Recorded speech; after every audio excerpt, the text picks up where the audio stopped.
Hi, Roberto here, and I am recording this as I finish editing this Bondathon episode. I just want to make a quick apology on behalf of myself and Alex. Alex's audio is a little bit iffy. We've tried to clean it up as best we can, and I really hope it doesn't detract from your enjoyment of this episode. Without further ado, on with the Bondathon and our review of The Living Daylights.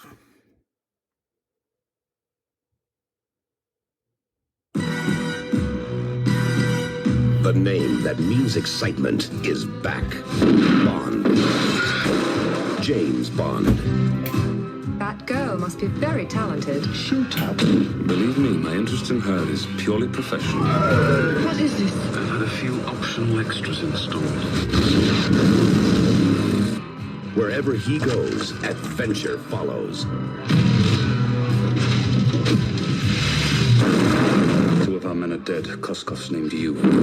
Then I must die. Eliminate him. Kill him!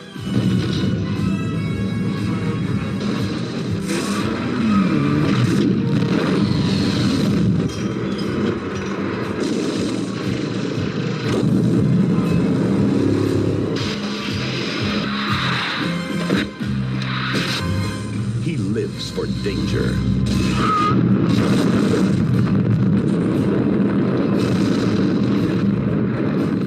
He lives for the moment. He lives on the edge.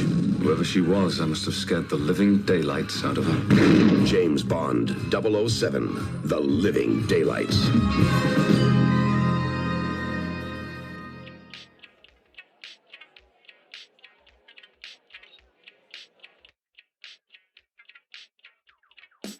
Hello, Tailoring Talkers. It's time for the Bondathon. I should have said that a bit more sophisticated, but anyway. For those of you joining us for the first time, my friends and I are watching the entire James Bond movie series from beginning to end.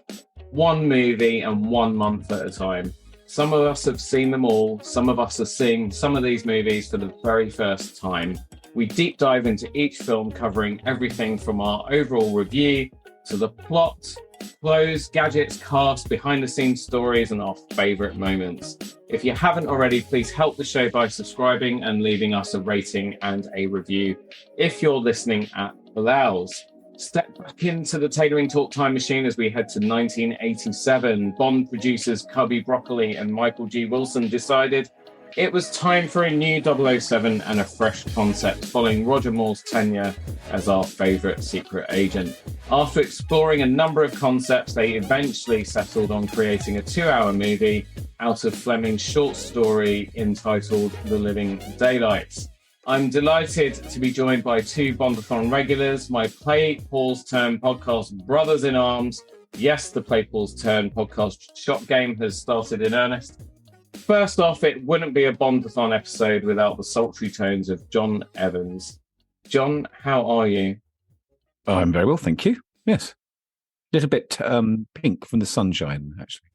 Were you waiting for one of my long-winded, what do you call it? Metaphorical, descriptive intros. Yeah, I decided to pare it down and lose all of the fancy... The flim-flam. Silly flim-flam nonsense. Yeah, exactly. Just the same way that they did with, they may have done with this film, but we don't know yet.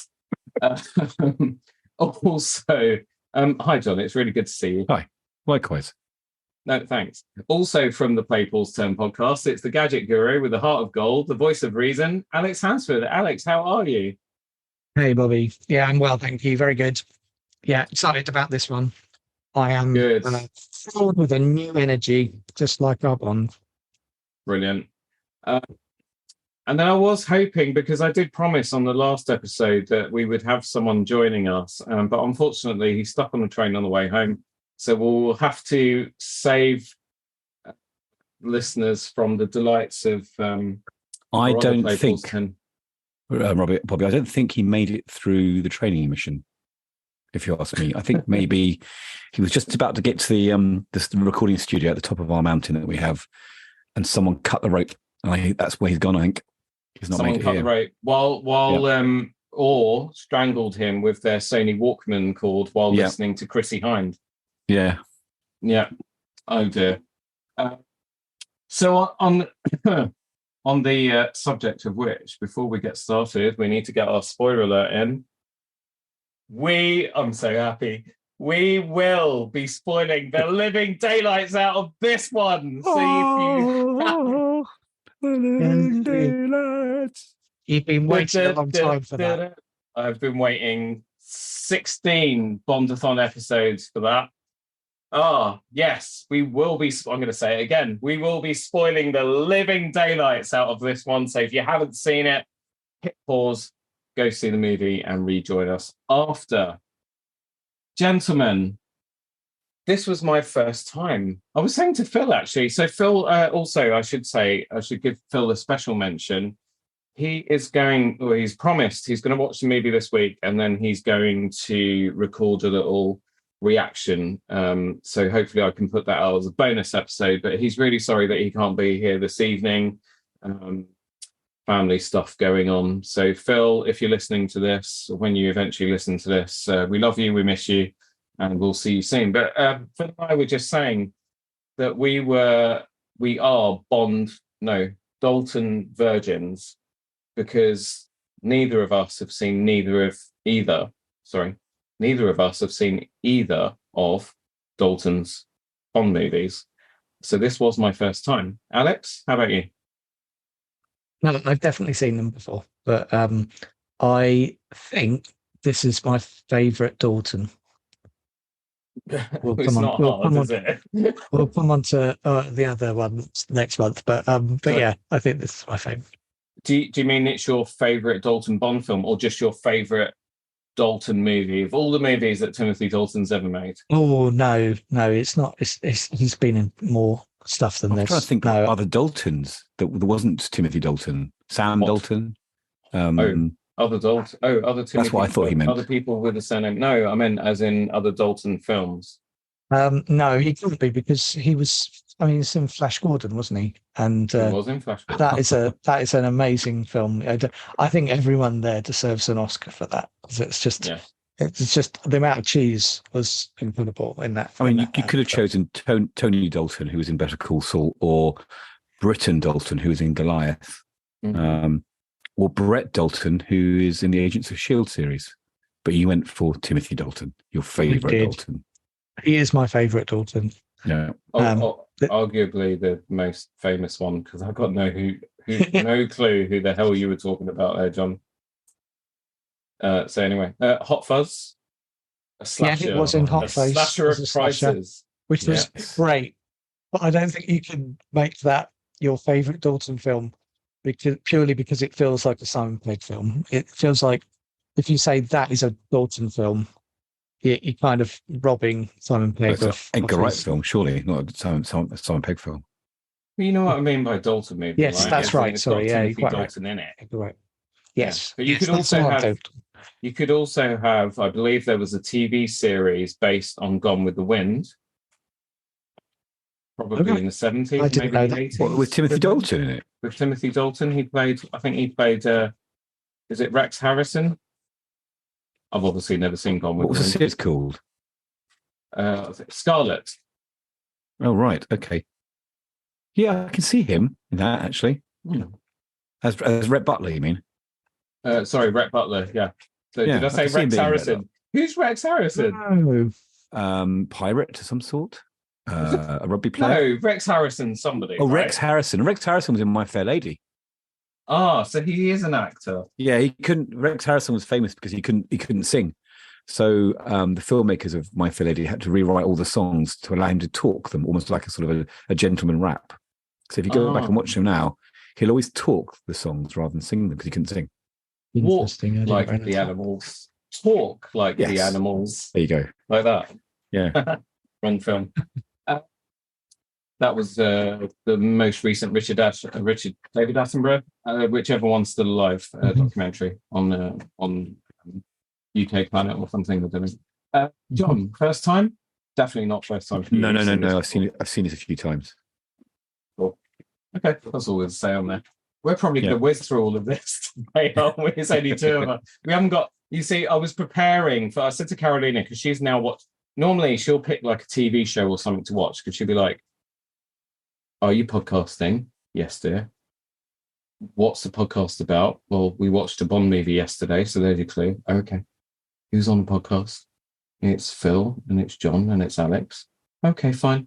I'm going to watch a couple of episodes of this." "Okay, fine." "Not today. It's me, John, Alex, probably Phil, and Mark is joining us for the first time." Oh, goes to Netflix, Extraction 2. Decides I want to see that. 2.5 hour movie. Why not? I think she knows him well. Yeah. I've seen... or us well. I've seen the first 10 minutes of it, John, and spoiler alert, it's not very good. Well, I mean, it's just popcorn nonsense, isn't it? It's a new genre of Netflix movies which you can watch whilst doom scrolling on your phone or chatting to your other half. Yeah, it's what I call non-attention TV. You don't have to worry about watching it, and it's designed to have every 5 minutes something is worth watching when you look at it, but it doesn't matter if you don't. If that makes sense. Yeah. And for anyone listening, there's a reason why we go off on these tangents, because we always bring it back to the subject matter of the episode. And that is that plot-wise, this film was not a dump your brain and just gormlessly watch and it didn't matter what was happening. You actually had to pay attention to this one, because halfway through the film, my head was hurting. So, plot summary. Okay, well, let's go back a little bit. So Roger Moore, tenure as Bond ends. They obviously decide that the time has come and he needs to retire. And I think he'd obviously worked that out himself like 3 films before that, but Cubby just kept wanting him to come back. So Cubby says, for the 15th James Bond film, Michael and I decided we needed a new 007 and a fresh concept. So they say that Roger Moore was determined not to return. So there's been no talk that I could find that they basically said to him, "Listen, mate, you're too old. We've got to go in a different direction." So they looked, the first sort of draft that they looked at was doing a reboot, kind of like Casino Royale, but taking it back to 1972 with a young Bond, and then Bond's a lieutenant, presumably in the British Army, because what other army would he be in? And he's posted in Vienna as a military attaché at the British Embassy there. He gets involved with the fiance of a diplomat, which leads to a fight in an opera house with the threat of court-martial hanging over him. He visits his family home in Scotland, spends time with his grandparents. So they wanted to explore the origin story of Bond and the meaning of the family motto, "The world is not enough," etc., etc., etc. So there was a little bit of to and fro between Cubby and Michael, and Cubby was sort of the opinion that they shouldn't look back after everything that they'd done over the last sort of 25 years, because I think now this is pretty much the 25th anniversary of Dr. No. So they had a couple of other ideas, and then they went back to the short story The Living Daylights, which was in 1962, that collection of short stories that Fleming wrote. And they basically took the basic plot of that and then had to look at making it or stretching it out into a 2.5 hour movie. And that's what we got today. Don't know how you guys feel about the plot overall, but I did kind of find it hard to follow, but I don't think that's any fault of the filmmakers. I'm wondering if my brain just got lazy, having watched the last 5 or 6 movies, which were literally Bond bonks someone, then there's a bad guy. The bad guy wants to take something over or kill a load of people, and Bond has to go and stop him. Mm-hmm. That was the basic. Whereas this was some dude wants to defect, Bond helps him, that guy double crosses him, and then the other evil guy who we think is evil is actually like, there's a lot of enemy of my enemy is my friend stuff going on here. You mean several different. Yeah, exactly. And then you had the main villain that was sort of pulling the strings behind it all, who wasn't actually really in it that much and wasn't the most visible villain. And not even the way like Blofeld wasn't really the most visible villain, but you knew his presence was felt all the way through the films that he was in. Whereas in this, I didn't feel that, but we'll come on to that later. But, you know, plot overall, my personal view on it was that it was actually quite good because it was sort of refreshing to suddenly have an intelligent, quote unquote, Bond film. You know, and I'm trying hard not to criticize it because I'm thinking that, again, it's just the previous films had conditioned my brain to just be lazy with these movies and, you know, treat them as a very much sort of, you know, this happens, and then there's a bad guy and then he has to be stopped sort of thing. How about you, Alex? I loved it. I think you're absolutely right. I think we ended up by last Bond kind of being a bit brain dead because the pace wasn't there and the plots were maybe simpler to accommodate that. And I think it was really nice that they stepped it up this time. So there's a lot happening. You saw, lots of different places, but also there was some key bits that sort of carried Bond between them all. And I think that really helped. I think it kind of clipped it together, which was really nice. And I loved the energy of the piece. I thought it was really, really good. But yeah, plot-wise, you're right. It's a bit more complicated.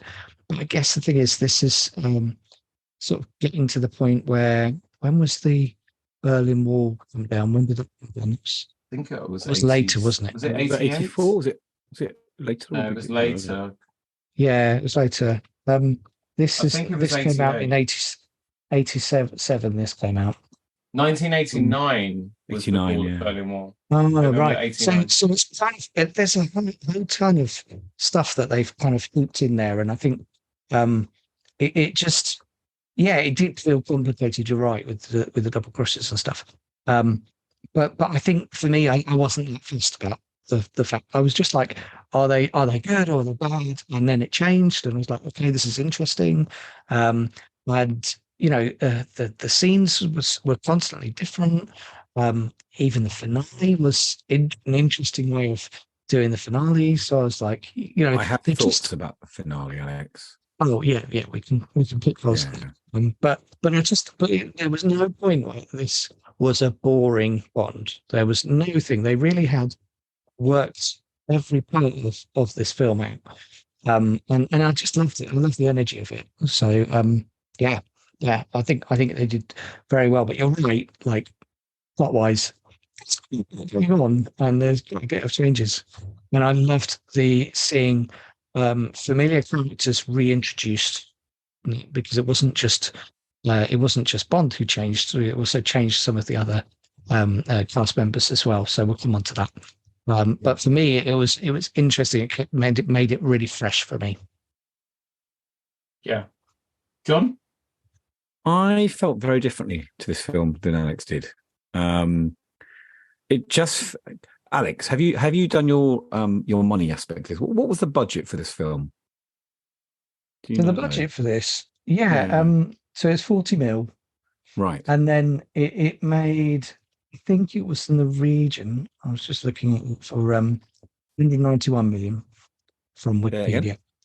191 million. See, it felt to me like this was a budget Bond. It just felt like it didn't quite have the glamour, the style. It didn't feel like, and I wonder if at the time when this was first watched and received by Bond fans, they felt the same way. Maybe I'm just a little bit hung up, like Bobby. You know, he mentioned about the style of the original films, and we've been watching these back to back over the last few months. It just felt. I agree that the plot was fine, and I'm a big fan of Timothy Dalton. I think he is a very good Bond. He strikes me as much more of a professional agent, you know. Whereas you kind of Roger Moore is more of a bit of a playboy, isn't he? Really, but Timothy Dalton was a little bit more rough around the edges. He's the nearest we've got to so far to Daniel Craig, I think, and just kind of a slightly more down-to-earth Bond that gets on with the job. And I like that about him. I thought it was a really good Bond, but just the whole film felt to me a little bit lackluster in terms of its kind of its style and its flow and its locations. Nothing wrong with it. It's a fine film. I just don't feel it didn't feel Bond enough for me. And one thing that really grated was I don't think Miss Moneypenny could act at all. She took me completely out of it. She's a lovely lady, but she took me out of it completely. And it felt like that was an actor talking to Bond. It was weird. Yeah. Line base. Yeah. So I was a little bit, I have to say, I was looking at my watch at that film and saying, what time is it over yet? Which is not a good sign, is it? No, but I'll be honest, I actually fell asleep during a couple bits, particularly when the action moved to Afghanistan. I think by that point I was starting to check out a little bit. I mean, I dozed off a bit, Bobby, and at that point I thought I'd woken up and was watching Romancing the Stone, to be honest. Yeah. Which was made 3 years earlier than this film. And the last, the last hour of the film was basically the plot's Romancing the Stone. You've got your sort of Afghan horsemen, freedom fighters, and you've got a plane moving around a set. There's a sort of smattering of Indiana Jones in there as well, explosions. It just felt a little bit derivative towards the end. I don't know how you feel about that. Yeah, I get, as usual, I try and work out what the structure of these episodes is going to be, whether we're going to go through the plot or we're going to go categories, so cast and then, plot, cast, gadgets, girls. And we always end up going off in different places, which is absolutely fine. And that's the beauty of this. It's a conversation at the end of the day. And since we're sort of talking about that, I was thinking about the fact that this was made sort of over the course of 1986, 87. It was released in June 87. So I would imagine that they started principal photography and so on in maybe late 85. I've got a copy of the telegram from the studio to Oscar Buseling, who was Timothy Dalton's agent? Casting. His agent. Sorry. Yeah. And it's dated 28th of July, 1986. Now, this was regarding his screen test, which was kept a secret. So I don't think it was a secret that previously Dalton had been approached for the role of Bond. He'd been approached for Octopussy, hadn't he? Yeah, but he and also View to a Kill. He didn't really want to do it. He didn't feel that as an actor he needed to do Bond.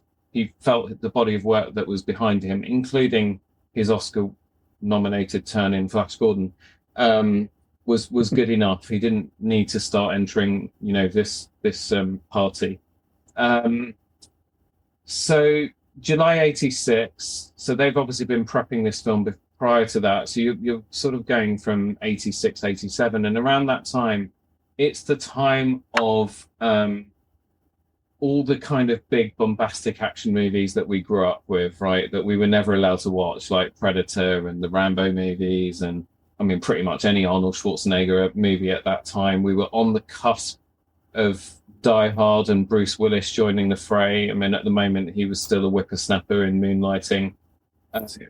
In terms of what was going on in the world, you had the Russians up to their nefarious shenanigans and so on in Afghanistan, and the Americans arming the Afghanis and siding with the Mujahideen and so on in order to, it's the enemy is my friend thing. You had the AIDS epidemic going on. So that was very much, very, very high profile across the media and so on. And all of those things obviously had an influence on the final product of what we got with this film. And then you add to that Dalton taking the role and saying that he wants to go back to the source material. He's going to read all of the books and he's going to really nail down the essence of what Fleming wanted from this character. And it's no surprise we end up with what we got, which was a very good and actually a very strong entry in the Bond series, I think. Yeah, well, definitely. But it's just so different from what we'd had for the last 15 years.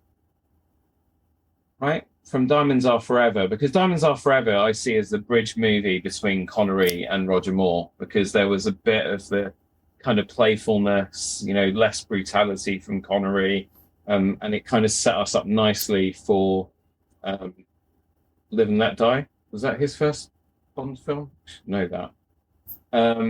Yeah, it was with Jane Seymour. It kind of set us up nicely for that. So it was kind of like a seamless transition from Bond to Bond. And obviously we had Lazenby in between.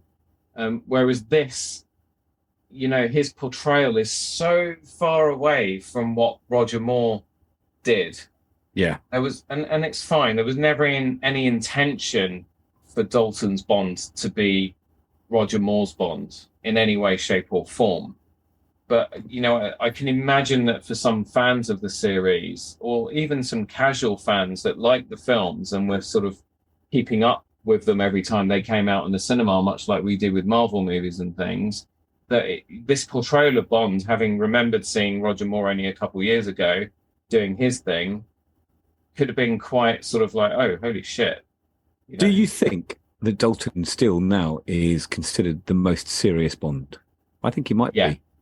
Yeah, I think so. I think it's quite a jump, isn't it? I think Daniel Craig rivals him. I still maintain, because Brosnan gets a lot of love and a lot of hate. People are very Marmite on Brosnan. I never realised until I delved into a lot of forums and look at a lot of sort of Bond opinions online and stuff. You should never do that, by the way, if you value your mental health.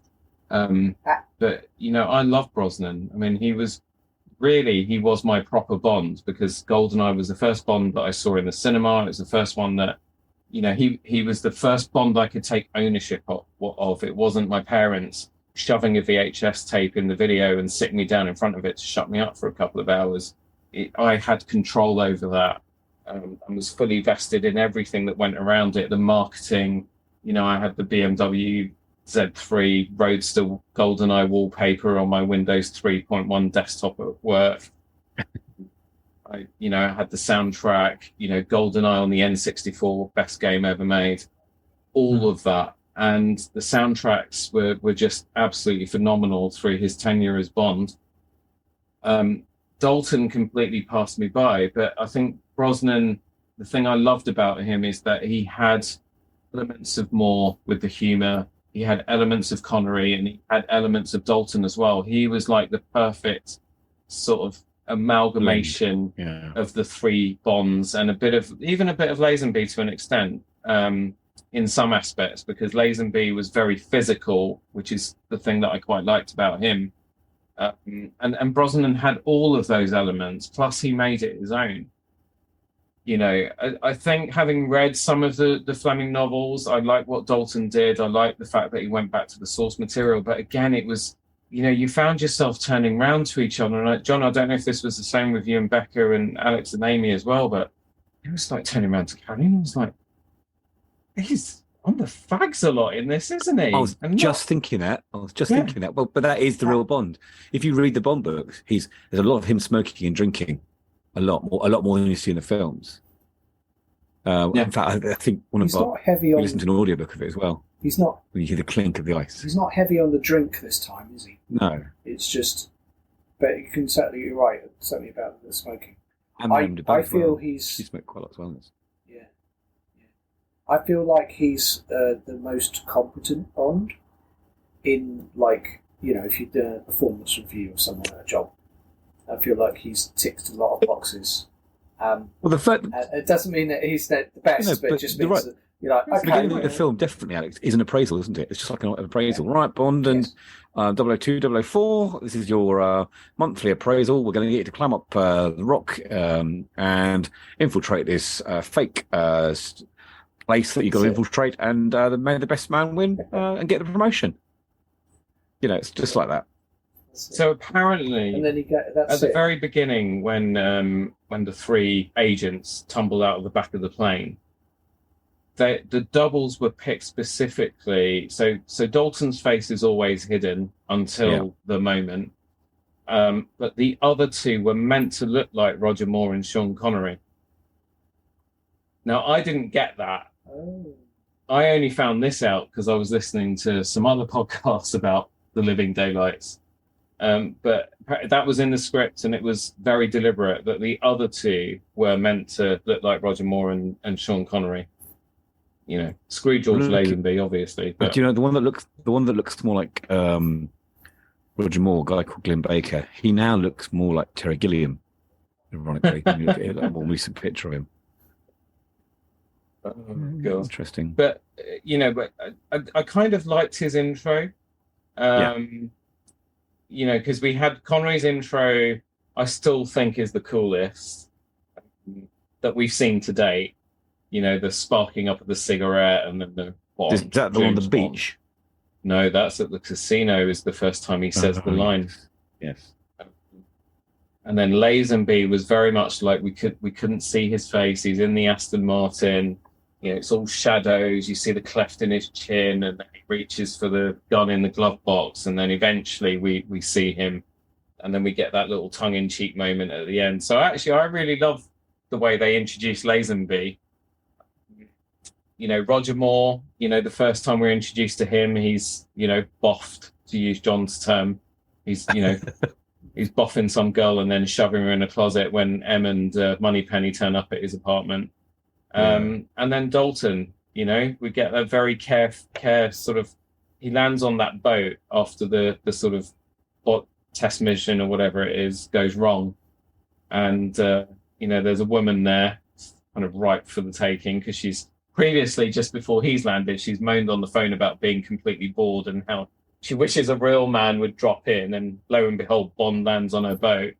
And then she's like, "Who are you?" And he's like, "Bond, James Bond." But it's like, I haven't got time for this shit. But then I kind of feel they bodged it up a little bit, and then it got a little bit awkward when, on the phone, they're saying to him, "Right, you better report back in an hour." And then he looks at her and says, "But you better make it 2." And I felt that was a bit disjointed because I don't feel like Dalton's Bond would have done that or said that. So, yeah. I thought it was a good entrance overall, but just a little bit awkward at the end. Yeah, you are right. You didn't see them actually doing anything. You thought maybe he would be like, I don't know, sort of just marking her tax return or something. This is what I can do for you. It's going to take a bit more time than expected, but sure, okay. Get me your P45s and P60s. We'll come on to the boncometer or whatever. John's got with a name for it. I've got that ready. I've got that. Not yet, though. That's what we're going to call it. No, I think you got the right description there. The boffometer or the boncometer. I'll call it the boncometer count. Oh, okay. The boncometer. Count Boncometer. Yeah, okay. He's the next villain in the reboot of 007 and coming in 2026. So let's just touch on some of the other cast members before we move on to locations and stunts and other stuff.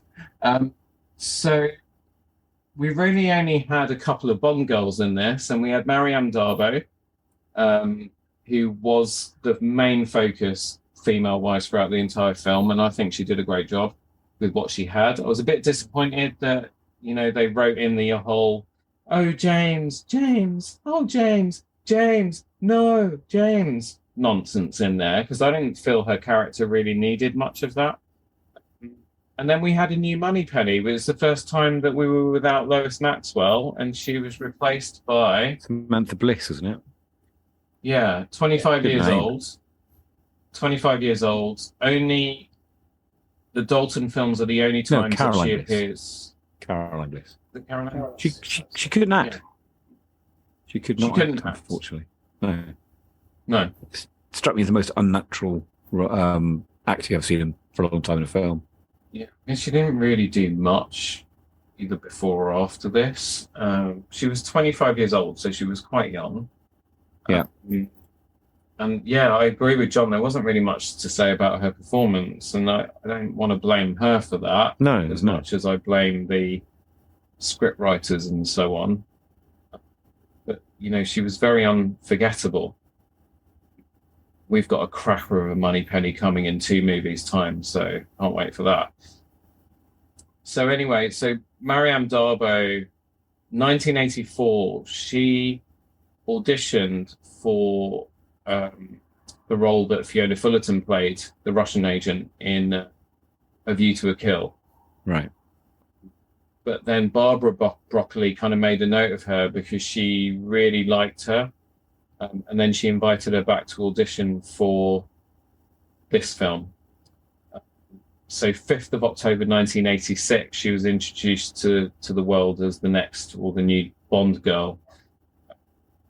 So, she had a press conference with Dalton, and then she had further promotion work appearing in Playboy spreads and things like that, which I've frantically been trying to find online, but I can't. That's why I was hoping that Mark would be here. Well, hang on. I'll just go up to the loft and dig through my collection. Bless him. So yeah, but I think overall she was a good Bond girl, and I liked the way that they just had her. There was no other distractions. They didn't have to think about writing the other two Bond girls in to fit the formula that had gone before, and that made for a slightly neater film in that respect. What do you think, guys?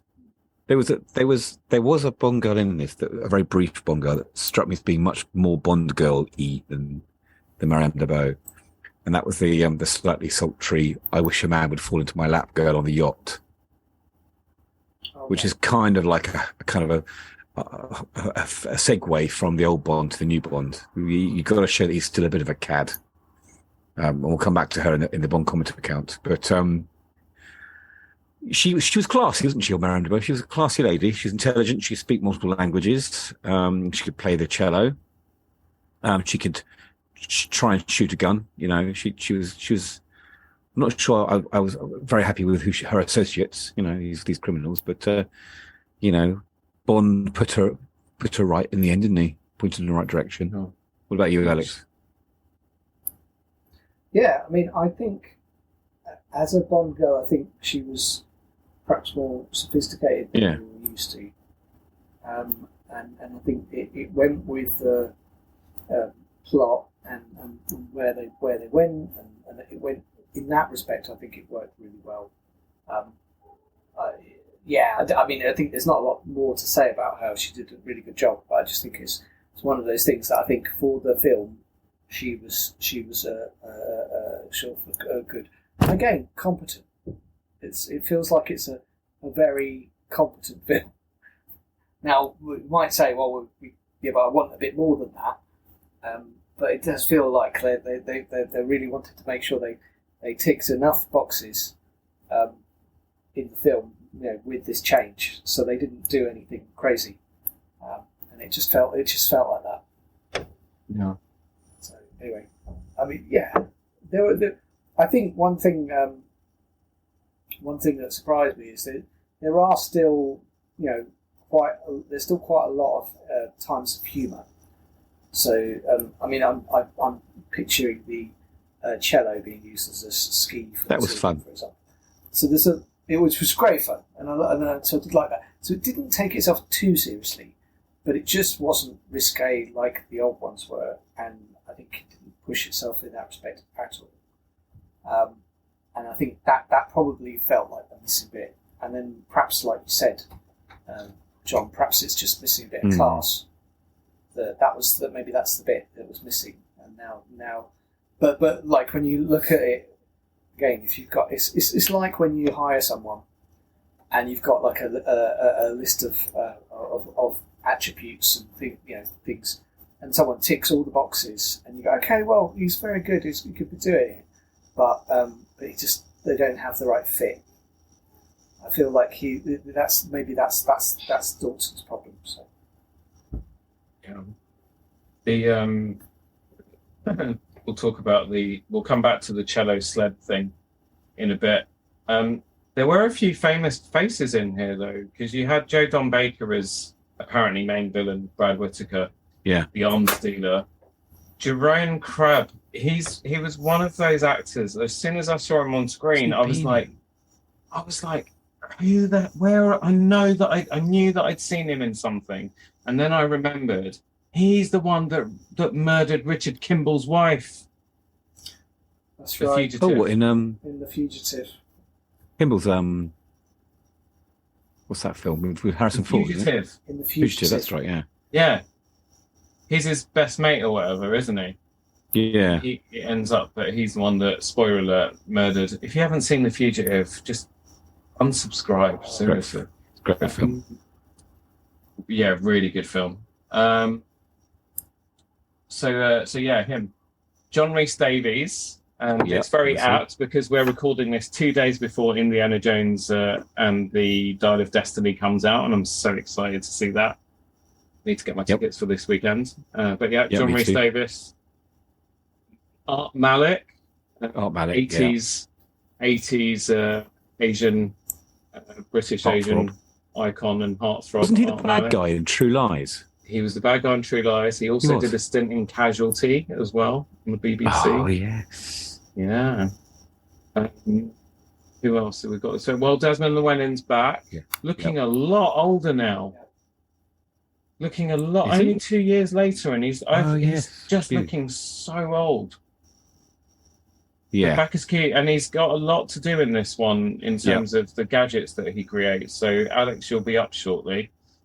Robert Brown's back as M, and we've got another actor playing Felix Leiter, this time John Terry from Chelsea Football Club. No, not really. It's like John He's familiar, though. He was in Full Metal Jacket. Right. Oh, yes. And of Mice and Men.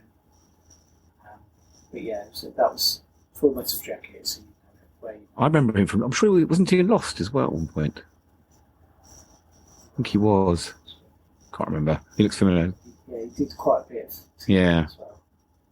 He's probably in some of the CSI series. He strikes me as a character from a CSI series.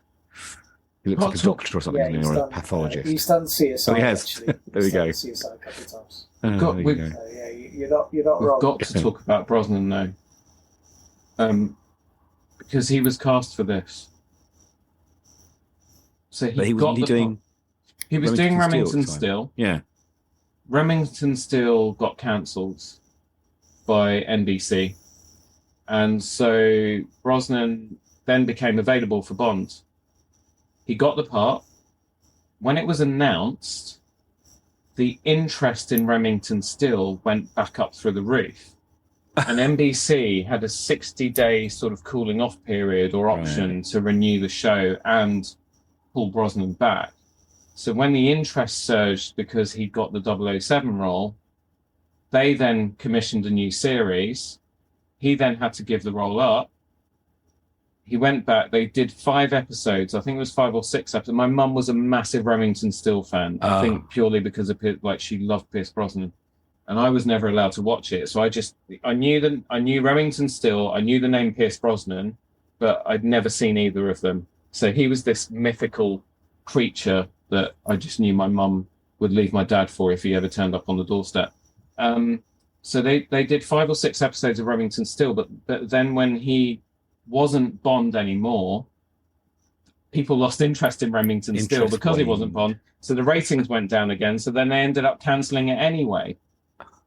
And by that time, so I think the producers still wanted Brosnan and said, look, he could do both. But hubby turned around and said, Remington Steele will never be Bond and Bond will never be Remington Steele. He wasn't having it. Very famous quote.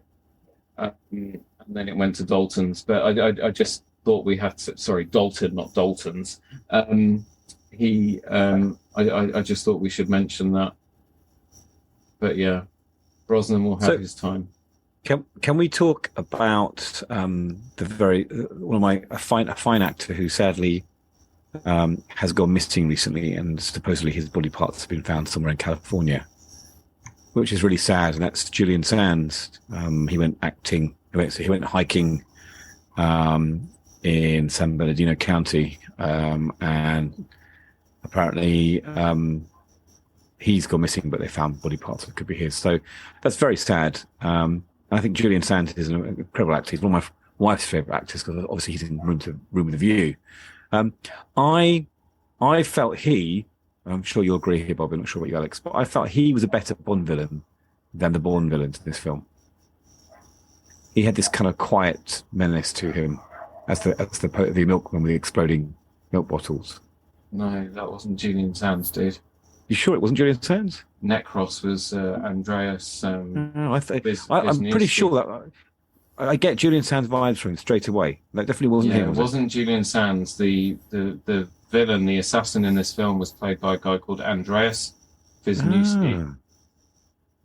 So by all means, you're allowed your tribute to Julian Sands, and if that is who has passed. It's very sad about Julian Sands. That's very, very sad. But has he ever been in a Bond film, Julian Sands? I wonder if he ever has. It strikes me the sort of type that would be. Sure. I don't think he has. There you go. By the way, everyone, John's quite sunburnt from being outside. Maybe my brain's been baked a bit here. Kids and parents' sports days and things like that, and I think his brain's completely frazzled. I mean, Alex before this popped up on Discord the other day saying, "What film are we watching this weekend?" Dalton one, Live and Let Die.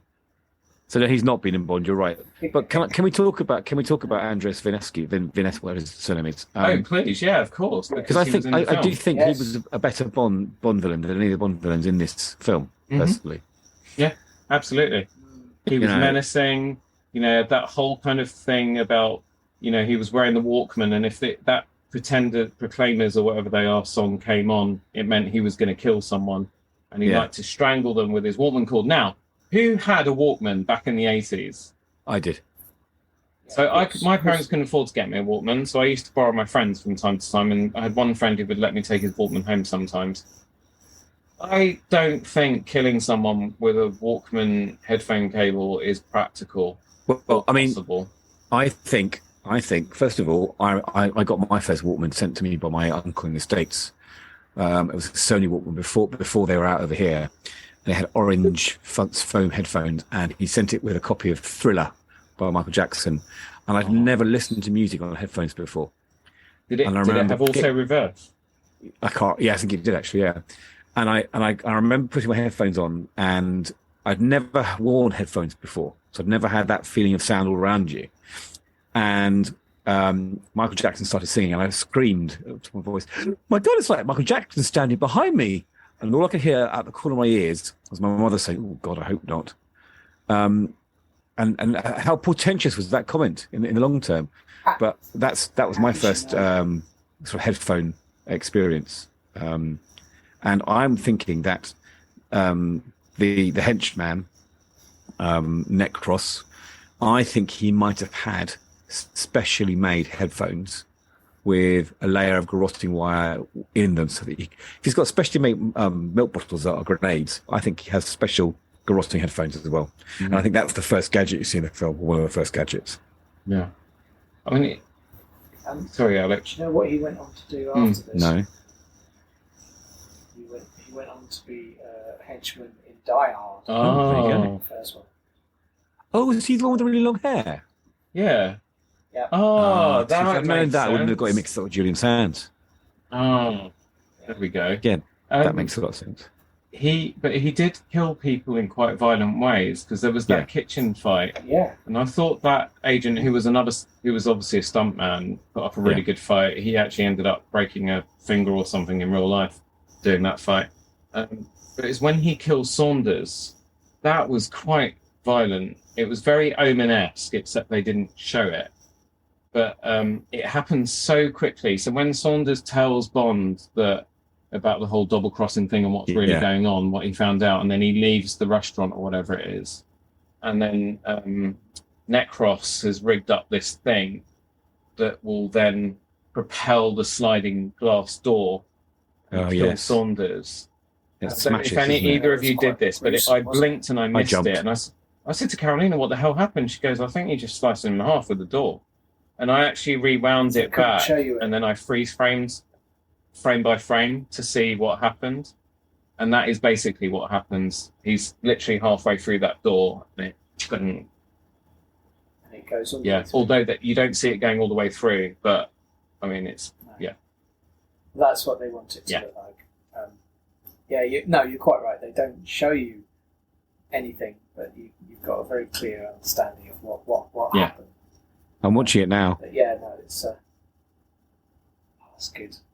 So Necros is hiding in the bushes. I mean, Yeah. of all the places, he's sitting there with his remote control, hiding in the bushes. But really, obviously, to anyone walking past, will see a dude with headphones in the bushes, watching Saunders. And I love the fact that he had like a bunch of balloons. It's like as well. It's like later on it, wasn't in it? the scene. Yeah, it is classic, really, because it's like that's such a having balloons in Sixth the Sense as well, and things like that. Yeah, so it's just So I love that they did a lot with his character that like they could have done with other characters and they didn't. Yeah. So Pushkin wasn't explored that much. So yeah, and what was it, Whittaker as well. So they didn't explore him and flesh him out. They did put a lot of effort into Yeah. So. I mean, Whittaker's meant to be the main villain. He's meant to be the big bad. Yes. Was he though? But, well, that's the thing. You wouldn't think so. Even if you were starting to formulate that opinion, I thought Koskov was, but then out by the swimming pool when Necros and what's his name? Koskov. When Whittaker basically says, "Oh, we're going to not do this thing," and Koskov says, "No, we are." And then Whittaker's like, "Oh no, Pushkin's going to kill me, blah blah." And he's like, "No, don't worry about it, because we're going to get Bond to kill him, and it will all be fine." But it was like in that moment, it was like he wasn't really pulling the strings in that moment, so it was a bit confusing.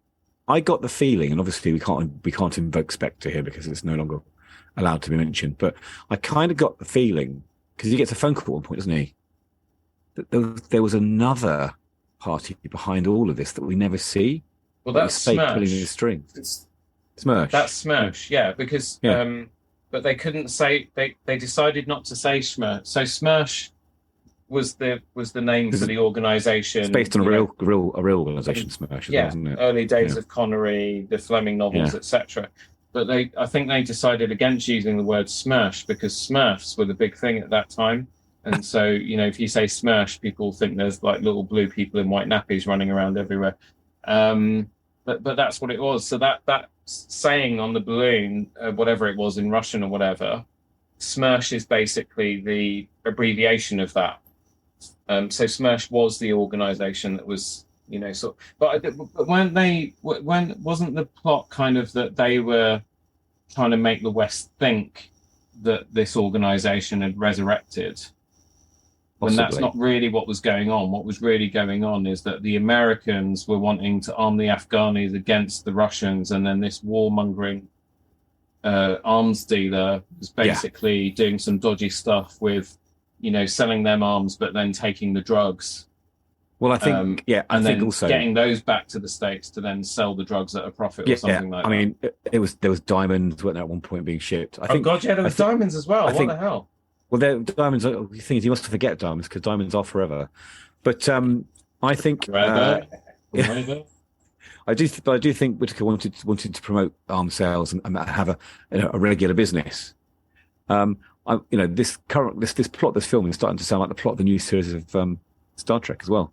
But except he's not a Klingon. So, but I still think there's some sort of Russian involvement in the background here somehow. It just felt like there was something more going on in the background. Well, it was the old KGB policy, wasn't it? So death to spies. So I think that's where it sort of. But you're right. It's like someone was pulling the strings, but you couldn't see them. But because everything moved so fast, you didn't really have much chance to look into it. Whereas I think there was a lot more time devoted to things like Spectre, for example. So you explored that more. There wasn't time to do that. Smersh in the real world was very much about counterintelligence. And I wonder if perhaps having some big Russian umbrella organization sort of almost creating like this smoke screen, this armed smoke screen for something else. And you almost wonder if perhaps the writers behind this film were planning something else linking in from this for the next film. Don't know.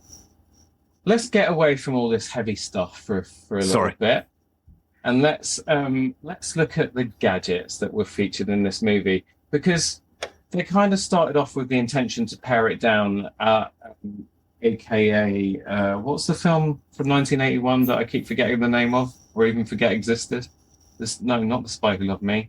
The For Your Eyes Only.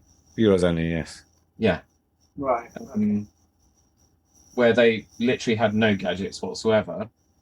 They actually ended up with gadgets galore in this movie and then some. So, Alex, you ready? Yeah, well, I've got a few. I've got a good list, and I think we should talk about them as we go, because I think there's plenty here that we can explore. There's a few that stand out. The funny one for me that stands out is the Philips key fob, which I have one of those. It's weirdly branded. And I was just like, I have one of those, and it made exactly the same sound as that in the film. And when I heard it, I got like this flashback to my one. Mine was circular rather than triangular. No. So what was it, John? Was it an actual key fob? Yeah, so it was a very simple... Was it like a rape alarm or something? No, it was very simple. It was the first AirTag, basically. So it had a chip in it, a sensor in it, that whenever it heard it would make that noise, so you could find your keys around the house. But the problem was, it would pick up all these, like a bit like Siri does sometimes. It would pick up all these sounds, just normal background sounds, and the bloody thing would just whistle beep the whole time. And most owners of those key fobs would just remove the batteries in the end because they're so hacked off with them. So I had lots of memories of mine. Didn't blow up or gas me though, thankfully. No, that's good. So I think for me it was nice because they really tied it into the plot. It felt forced as anything at the start. I think for me, I just missed the social context, whereas this was very much of the time. So I think of the time, this would have been like, oh, cool, key fob. We've all got those, haven't we? Whereas for me, I'm just like, what's that? What is that thing? Is it like an analog AirTag? Why would you have an analog? Anyway, I mean, it had some pretty cool features, even if it looked a bit rubbish. It really did. I like the Rule Britannia. Yes. I thought that was particularly So that's it. By whistling the first few bars of Rule Britannia, a cloud of stun gas sprays out that disorientates any normal person for about 30 seconds. What it does to people who aren't normal, I have no idea. So it would have no effect on any of the personnel at Claypool's Town, that's for sure. Or Tailoring Talk, by myself. Did it also? You need something stronger. Did it also contain the lockpick? It contained lockpick that opens 90% of the world's locks. And it had a plastic explosive as well. They fit quite a lot into it. I tell you what, I wouldn't keep that in my pocket. That's for sure.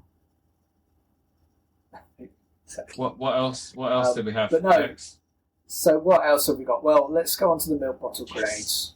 I think for me, the milk bottle grenades were the best part of it. Because you just weren't expecting. Oh, it was such a shock. Like when he picked up a milk bottle. Well, hang on a minute. Let's just roll back while we're talking about the milkman, right? Yeah. Firstly, what did that poor guy do to anybody to get killed? But Unigate, oh my God. Yeah. That brought back childhood memories of our local milkman. Yeah. You know, those were the days, glass bottle milk, recycling, all of that beautiful stuff. You get your bottles in, wouldn't you? And there'd be holes in the top where the birds had pecked through the silver foil at the top and drunk your milk. Or at least because we used to get the full cream stuff, so the top half of it was basically almost like yogurt, and the birds would just nick through that for the sweetness of the top, and then you'd have to kind of pour it out and try and avoid hitting the top where the birds had fed through the top. Oh, happy days. Never mind that, it was the milk bottle tops were like the best thing because you could make things out of them. Yeah, they were foil, weren't they? Yeah. I still have a milkman that delivers my milk. Right. I think it's great. Twice a week they come. I mean, I don't know quite why. Do you live in a temporal time paradox thing? I'm literally, as we talk, getting my milk delivered right now downstairs. No way. Can you hear that? At 9:05 in the evening. No, well, we have our Tesco delivery, but we needed milk, so we ordered extra milk. Well, so it does contain milk. It's not the same, but Tesco's outside with my food delivery and with my milk. There you go. Okay, it only counts if it's a proper white coat, cap wearing milkman. Yeah, listen, Bobby. Crates of milk bottles and a couple of loaves of Hovis or Allison falling off the back. If I'm up here in a closed environment and my wife's downstairs with a milkman, I'm not a happy guy. So we'll have to keep it quick. Yeah. Don't worry, I'm sure he is. So will the milkman. So the exploding milk bottles, Alex, continue. Oh, yeah. Right. I always wondered whether there was exploding orange juice, but I didn't see any of that. But I just wondered why. There's an orange juice bottle in the same why he shape. brought the orange juice with him. Yeah. So it was a funny one. What else do we have? So we had the rake metal detector was a funny one. Oh, the thing he's spinning in the garden. What? Yeah. Yeah. So that was quite fun. What else do we have? Night vision goggles, pipeline pig. Say again. The pipeline. Well, they called it pipeline pig, which was basically the capsule that they. Yeah. Oh yes, the Koskov. Got our double agent. That was quite clever. It was cool. Yeah. So that's he pretty was good. not keen, was he, getting that? I don't think I would have been either. No, we had. So what else do we have? We also had the laser in the car that cut the car in half. I thought that was quite a good one. There were lots of bells and whistles on the car. I didn't spot all of them, but there was a lot. Like the whole panel had loads. We had Stinger missiles. He blows up that lorry to get through it, doesn't he? Yes, that's right. Yeah, he blows up that. Tires, he also spikes. has the other thing on the car was tyre spikes, and also there were fins on both sides, like oh yes, on the lake to keep it up. I mean, honestly, the whole thing was powered by that Aston Martin Volante. There was because we had that convertible at the start, and then they said winterizing it. And I thought, oh right, okay. And then they basically got the one with the hard top on instead. So that was great. I can give you. I've got the full list for the Aston Martin. Go on. So we've got hubcap lasers. We've got the on-screen display, the heads-up display that synchronizes the missiles. It helps with the targeting of those. You've got the outrigger system on the tires. You've got tire spikes for snow traction. Rocket motor to give the car some Fast and Furious style extra boost. Yeah. So what was that, like 23 years before the Fast and Furious? Yep. Dalton was, he was 13 years before. Sorry. Car. It has a self-destruct button which he uses at the very end to blow the poor thing up. Right. And then you've got the actual cassette player itself, which is a scanning device. But more than that, it really, really interested me because it was a cassette player in a car. It brought back so many memories of my mum's Vauxhall Colton, which was a 1984 model, and it had auto reverse on the cassette player, which was like, it was like having, I don't know. Oh, come on, Bobby. It reminded you of going into Halfords and dribbling over all those cassette upgrades you could reinstall like in your the car. Alpines and and the ones with the Pioneer screens head used to units flip out, and all that. Yeah. My Audi TT, I had one of those where the screen would flip out, and then you could watch TV or watch a DVD or something, and we rigged it up so that you could watch it while you were driving and stuff. I mean, not me, but the passengers could watch it while I was driving, but I wasn't watching it. Loads of gadgets. There's more. There was the door trigger that Necros uses. There was that funny gun that Whittaker was using with the shield to protect his face. So that's the assault. That's the assault rifle. The armor gun thing. Yeah, that's right. So it's the assault rifle with the face. You've got one of those when you play as a certain character in Rainbow Six Vegas as well. Rainbow Siege. Yeah, Rainbow Siege. You can play with a character with a like a screen, like a metal, like a see-through thing in front. If we're going to talk about the Pushkin's finale, Whittaker. Whittaker's finale. When they introduced like the set, and then they had all of these stills, and I thought they were going to do like from Indiana Jones, where because there's an Indiana Jones scene where you have exactly the same thing happening, where there's a still. I know that he was introduced into that, but I wondered whether you mean the statue, the waxwork statue? Yeah. I thought they were going to make that a thing in the finale, and they didn't. So the thing I didn't pick up on the first time I watched it was that all of those statues of famous, well, warriors, dictators, or whatever from, wankers basically from the time Napoleon, Genghis Khan, Hitler was there, all the rest of it. Was Hitler in there? They were all his face. They were all Whittaker's face. They've obviously taken a cast of him, haven't they, for this? Yeah. And that's why he's kind of standing there completely still and then moves and introduces it. But I didn't actually get that. I missed that. Me too. But I only realised when I was reading an interview with him and he was saying that because he basically sees himself as also one of these great warmongering leaders of history, he has all of the statues modelled on his own face. So Joe Don Baker had to sit in a makeup chair and have a plaster cast put on however many times to create all of those statues, which I think was kind of a waste of time if none of us actually noticed it. No, I did. I noticed that. Because I thought, as it panned across all the statues, I thought one of them's going to move and scare Bond. And then obviously it was just him standing in his kind of military general uniform. It was quite fun. I just had vibes of Indiana Jones when I saw that. I was just like, oh, that'll come back.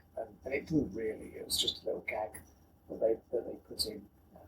It kind of felt like a callback to The Man with the Golden Gun as well, with the statues and then the bit at the end in his little room of tricks and stuff. And you could have, if you'd laid over the Lulu song, think about the words for a second, to Whittaker, right? Because he, charges a million a shot, he's a warmonger, all the rest of it. I see, yes. He's got a powerful weapon. You know where I'm going with this. Yeah. Anyway, nice segue into the music. John Barry's back, thank God. For the last time. For the last time as well, sadly. Yeah. But he's back to score the film. I think the music throughout was pretty good and pretty spot on, and the James Bond theme was used at the right times, and there was the right use of the title soundtrack, which is the rather brilliant Living Daylights by a-ha and John Barry. A lot of controversy over that song because a-ha were called in to do the music to the film following the success of Duran Duran doing the song for A View to a Kill. Yeah. And they got to the studio to find John Barry there, the story goes, and they were not happy about it. They were like, what's he doing here? It's like, well, he's supervising the music. And they're like, we don't need him. And there are two versions of The Living Daylights in existence. There's the one that exists on their 1988 album. I can't remember what it's called. All the Roads Lead to... Stay on the roads. Stay on these roads. That's the one that inadvertently ended up on my Bond playlist in Apple Music. So I had to delete it and put the other proper one in because there's such a big difference between the two of them. If you take out the Barry signatures from the song, it kind of changes the song and makes it less dynamic, and it doesn't drive as hard as the actual film version does.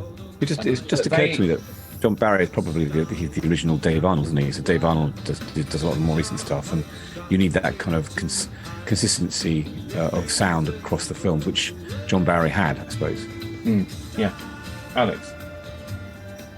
I just wanted to say a shout out for the refrain that's through this. Whenever there's an action scene, there's this bit clink, clink, clink, clink that happens throughout it. That's in the soundtrack, and it just immediately gave the film so much energy and felt so modern. And again, you remove that, and you would have probably thought it was really a lot more drier film than it was. But it just energised the film. So I just really love that soundtrack itself. See, I don't know what's wrong with this, Bobby, because this film's got all the elements of a good Bond film, isn't it? It's got music, it's got good actors, it's got the gadgets. I don't know why it didn't grab me as much as the other Bond films. I don't know what it is. What about the plane? What about the plane action scene with the? Well, that's Uncharted, wasn't it? Basically, that's what Uncharted copied that scene. Well, yeah, Uncharted copied it. I mean, that again, that was brilliant action. It was really good. Seeing that scene. Then they go and come out in the Jeep and then land that. I mean, it's just so there's so much there that. It's just really. There's lots to like. I agree completely. Yeah, there's loads of it, but maybe it's by the numbers. Maybe that's. Well, no, I don't think so. I know exactly what John means. I would find it hard to articulate it as well, so I'm not really going to help him out that much. But I don't think either John or I are disagreeing with anything that you're saying, Alex, at all, because it has got all the ingredients. By and large, the plot is good and it is actually coherent as long as you pay attention to it, and it's different, and it's. I guess for that reason, it's probably a bit more of an intelligent Bond film. His portrayal is closer to the source material. You've got a great Bond girl. Okay, the villains could have been better. They're not the best villains in any Bond film. They were buffoons. But that's the problem. The villains were buffoons. I didn't believe them. I didn't believe that they were good enough to follow this through. So I think that's what it is. I think there's less tension for me because they were idiots. Yeah, maybe. And that maybe led to also the kind of feeling of what's the point, right? Yeah. Because the stakes maybe didn't feel so high because they weren't so menacing, apart from Necros, who was really creepy, weirdo. Who was not Julian Sands. Who's not Julian Sands, No. You had elements that we hadn't really been treated to before, such as feeling like Timothy Dalton was actually doing most of the stunt work. He did do a lot of his own stunt work, didn't he? He did do a lot of it, but even the bits where he wasn't doing it, it wasn't obvious, like it was the Roger Moore movies, right? So as a film, as the way it was crafted and filmed and shot and everything, I think there was a lot of love and care and attention, and John Glenn, it's some of his best work in the entire series. I mean, that set piece that Alex is talking about towards the end, where they're on the cargo netting hanging out the back of the plane. I mean, that was shot in tiny little sections, tiny little cuts, because it was so cold. The stunt performers could only spend 10 seconds at a time out there. So for it to look as coherent and as exciting as it does, and you don't really kind of see that it's the stunt performers, it really does look like it could be Dalton and the other guy up there. It is a really, really well-made film, and I see why some people rate it as either their favourite Bond film ever or definitely in their top 5. It just didn't grab me as much, and at the end of it I didn't get that feeling that I got with films like From Russia with Love or Moonraker or The Spy Who Loved Me, where I was like, do you know what, if I had to sit down and watch this again tomorrow, bring it on. I'd be absolutely delighted to. With this one I was like, it was good, but for some reason I don't understand why I didn't connect with it enough to say, oh my God, I want to watch it again. Whilst you're talking about harking back to the original films, let's just quickly do a Bond comment account, because I think that also is a factor. Now, we've got to be very careful here. We shouldn't be seeking out Bond, working his way through. But we do not condone like promiscuous, but it is a feature of our podcast. So I sat down with my phone in one hand and just kept track of his discretions, as I like to call them. So number 1 was Lady on a Yacht, where he fell out come out of the burning parachute into a yacht. And she was very happy about that. So we think he definitely on that one. Definitely that one. Then second liaison was Cara on a Ferris wheel, but that was a snog only. Yeah, see, there's a debate about this, that he did it as they were going round. And if it was Roger Moore's Bond, you could believe that. No, I don't think I think it was just they just got off with each other. Is that what he means? Then definitely did, I think, do it with her in the Mujahideen Palace later on. Yes. Okay, so and that's then I 2. think, sorry? It's 2. Yep. So then I think finally we get that scene in the Carnegie Hall after she's performed. Is it in the shower or behind? It's behind a curtain of some sort, and you just hear going, "Oh, James!" behind the curtain. Yeah. And then they do 80s like kissing, like open mouth, like Thanks, Bobby. Listeners, Bobby's just snocking his own hand, resembling rather worryingly a bit of a goatsy. No, it's not my own hand. It's the other person's mouth. I see. He's making a mouth out of. But they're at different angles. That's how they did it in the 1980s. Right. Yeah. It's like diving into a hole. Yeah, they're always trying to sort of suck their cheeks out. Is that what you mean? Yeah, I've got spit in my mouth now. But I thought, he does. To be fair, we talked about Bond being more professional, more of a killer and assassin, and more of an accurate Bond, more like Fleming's Bond. He was also much more reserved in his kind of flagranti dilettanti sort of moves. So I think I don't know whether I. But don't you think, John? Better for the sorry worse. To interrupt. Don't you think? No, though, go for it. That in actual fact, as much as we sort of fell asleep during parts of this film, the actual film itself, it did kind of clip along at a pretty decent pace. Yes. And he didn't really have time for any of that nonsense. It was off-screen bonking, basically, wasn't it? Yes. But I think I think it's actually in the script, because again, there was a debate about this. Does she fall for him? Does he fall for her? Yeah. And in the script, it is that he falls for her during the process of being undercover and pretending to be helping her to get her back to her idiot boyfriend. Yeah. And I don't know what the point is of what I was going to say there. Well, he comes clean, doesn't he?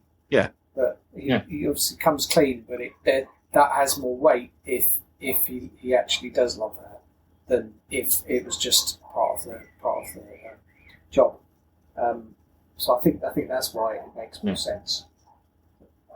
So, but yeah, no, there is weight to this. It's just there's so much packed in. There isn't enough time to dedicate to it. Well, here's how close we got to a much worse ending, though. So, did you remember the Margaret Thatcher ending?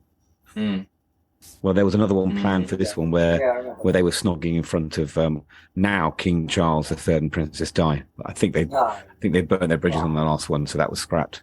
My word! Yeah. Wow, that's lucky. That would have completely changed. However, speaking of King Charles III, our current king, he was actually on set during a Q scene with a ghetto blaster, and it was actually King Charles III that was pressing the button to shoot the rocket off. How about that? As a sort of like the ghetto blaster. I forgot about that. Oh, in your gadgets. That was another gadget. That was another gadget. So it was packed, and the sofa. The sofa that eats you. That's brilliant. Yeah. The sofa that hadn't we seen that sofa before? I think maybe it's a running gag they tried to start doing. Perhaps I don't know. I can't remember it. Yeah, maybe. But no. So there was tons. Anyway, but that's what I mean. It's like it is ticks all the boxes. Yeah. Apart from the ones about bonking. So speaking of ticking boxes, let's move on to our final rating and ranking. So far, I don't know if you guys have been keeping track of your rankings. I really need to update this damn spreadsheet. You need to see it. Yeah. John, first of all. I am going to give it a 5. Which I think is my lowest score yet. Ooh. Well, no, I don't think it's a bad film. I think this is my emotional reaction rather than a quality, like a comment on the film. It just didn't grab me, and I don't know why. Oh, we talked about it. It didn't feel like a bombastic, glamorous film to me. It just felt like a 1980s cop series kind of feel to it more than anything else. There's nothing wrong with that. And I don't think there's anything wrong with the film. I think it's a really strong start for Dalton, but it didn't grab me. It's not a film I have in memory. I've watched it so many times, but whenever I think of Bond, I just don't ever think of this film. Yeah. I can see that puts it your joint bottom with Diamonds Are Forever, because you also gave that a 5. Okay. That is low. Yeah. It's low, isn't it? It's low. By all means, make a higher rating. Yeah. Don't let me influence you in any way, Alex. Oh, no. I mean, look, this everyone's entitled to their own opinion. Alex. Okay. I'm feeling you're going to punch high with this one. I am. Yeah, I'm going to give it a 9. Whoa. There you go. I think that might be either the highest or it's the. I think you've given From Russia with Love a 9.5 and Moonraker a 9. Ah. Oh no, hang on. Yes, I might have just copied and pasted that from mine. You need to actually. I need to listen to all of them now and actually just update this properly once and for all. But sorry, what did you say? 9? I would give it a 9 for this. It ticks all the boxes. There's lots of gripping and action scenes. There is a love interest, although that is the least of love interests, as it were, just because he's much less of a sleaze than the other Bonds. He genuinely kept me entertained, and I think the thing is that the characters like John Rhys Davies being in there, plus just sort of familiarity, but with different a different twist. I just felt like it made the Bond fresh again. And I think that's what I liked about it. So. If I remind you about that dreadful end credits song, would you knock a point off? It's different, isn't it, to the beginning song, first to the intro? Yeah, I mean, it is a fair point. It's not great. Not great. It's absolute crap. I normally watch all of the credits for Bond movies so I can see the bit where it says James Bond will return. I turned that shit off after about 10 seconds. Like, me and Caroline looked at each other, what the hell is this crap? And then we just turned it off. Like, what the hell were they thinking? What was the song called? Yeah, I'm not going to dock any points. I don't know, John. I don't care. It was worse than all of the music in Never Say Never Again, and that was terrible. It was called If There Was a Man, and it was performed by the Pretenders. Yeah. The Pretenders, yeah. So there you go. Anyway. It's a shame, because they're a good band, the Pretenders. Mm-hmm. So we safely say that The Living Daylights is one of Alex's favourite Bond films ever so far. Because we're pretending that the others don't exist at this point. This is it. We're going to have to rescale when we get to... I think what I'm going to have to do is scale them per Bond. Because otherwise, if you compare them side by side... No. You do what I do. So my turn, right? So I look at my list. Did I like it more than A View to a Kill? Yes. For Your Eyes Only? Yes. Octopussy? Yes. Diamonds Are Forever? Yes. On Her Majesty's Secret Service? Definitely. The Man with the Golden Gun? Yes. Thunderball? Yes. Just because of that elongated water scene? Yeah, that's fair. Never Say Never Again? I still want someone out there, if anyone's listening and you're one of those deep fake type people, whatever, can you please strip the music, the soundtrack, out of Never Say Never Again and just put a John Barry score, even a Dave Arnold score over it, and it'll be one of my favourite Bond movies of all time. So I don't think I like this more than Never Say Never Again, because I had a lot of fun with that film, but I did kind of like it more than Thunderball. So I'm sticking it right in between those two, and then I'm giving it a 7.5 because I gave Thunderball a 7. So I've got like 3 with a 7, now I've got 3 with a 7.5. But now my other two 7.5s are Never Say Never Again and Live and Let Die. Now, did I like Never Say Never Again more than Live and Let Die? Actually, over time, I think I'm going to have to swap those two over. In fact, I'm going to do that now. I think we're going to have to have a re-scoring later. Recalibration. Bond recalibration. Yes, recalibration. Yeah, so we will have a recalibration at some point. And then when we get to the end, we're then going to do an average of everybody's. And we're going to have like an official Tailoring Talk / PPT, the Play Pause Turn podcast. Anyone that heard that, search on your... And you'll find some very old shows that we haven't recorded recently. And exactly, but it's worth just because most of you that listen to this podcast are really out of date on Marvel stuff and everything. So just go listen to that. It'll be like you're up to date. And we're going to have like a massive ultimate ranking of that no one will be interested in, but we're just going to do it for if you listen to the podcast at the end, there's details for a free wall chart of the results at the end of all the Bondathons. Yeah, you'll get a PDF copy of my Excel spreadsheet. You just got to save up 3 Kellogg's Cornflakes cereal boxes to get it. No, you need to send in 5 milk bottle tops in different colours. Non-explosive milk bottle tops. In a self-addressed stamped envelope. In a self-addressed envelope, exactly. So yeah, there we go. So it is officially my 9th favourite Bond film out of 16. Ooh. Okay. So I have high hopes interesting. for the next one, which is what's the next The one? revenge thriller, which is License to Kill. Oh, License to Kill. Yeah. I've got a license to kill. Oh, I might watch that tonight. Actually. See, I haven't seen this film. Now, the reason I didn't see this film is because it came out in 1989, which was the year of the... Who are you? What, Tim Burton's Batman? Tim Burton's Batman, 1989. This is what that film had to compete with. And you remember we were all kids. It was all about the bat shit. I mean, not actual shit from bats, like all the bat stuff, like the records and the Filofaxes and the Batmobile and the toys and, you know, the diaries soundtrack with the bat logo on, the pencil cases. Oh, God, yeah. Everything had a Batman on it, didn't they? Everything had a Batman on it. Exactly. Batman was cool again. About. So that is why I didn't see License to Kill. Also, because I think it was rated 15 and I wasn't allowed to see it anyway. Well, I'm pretty sure because this one, we didn't even talk about the, you know, the exposed lady's... The teat. Breast thing. Yeah. Now, would that have been shown on ITV at 8 o'clock in the evening, do you think? Do you think cut that bit out? I think they would cut it. That was Virginia Hayes.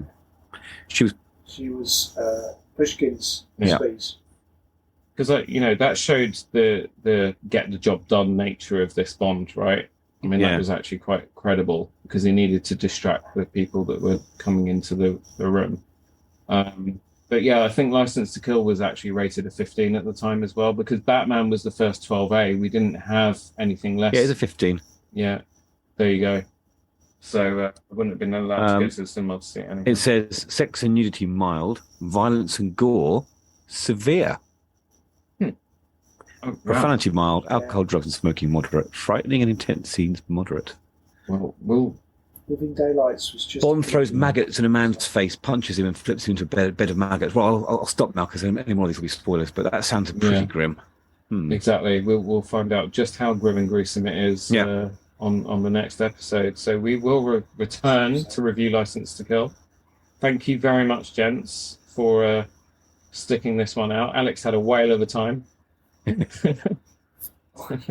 John and I got to catch up on some much needed sleep during parts of this film, but overall it was decent. It wasn't a bad film. No. I just want to make that absolutely clear. It just didn't capture us. We didn't have as much fun with it in the way that we did with films like The Spy Who Loved Me, Moonraker. Can I revise that to 5.5 just to make it slightly better than Diamonds Are Forever? Change your spreadsheet. Yeah, see, look, he's getting on board with my system. So what did you put? So you still think A View to a Kill was better than this? Yeah. Okay, fine. Okay, that's maybe a bonus episode where John and I will tear each other's heads off. Because A View to a Kill is definitely the worst Bond movie ever made. So there we go. Right, brilliant. Thanks, guys. Thank you, everyone, for listening and for putting up with us. We will return to review License to Kill. Until then, take care. We'll all see you on the next 007 episode of Tailoring Talk. Bye-bye. Bye.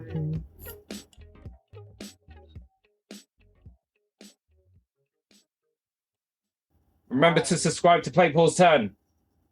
Send your milk bottle tops in. Drink. Only if Bobby shows his teat. I just did. This might not make that bit out if you want, mate.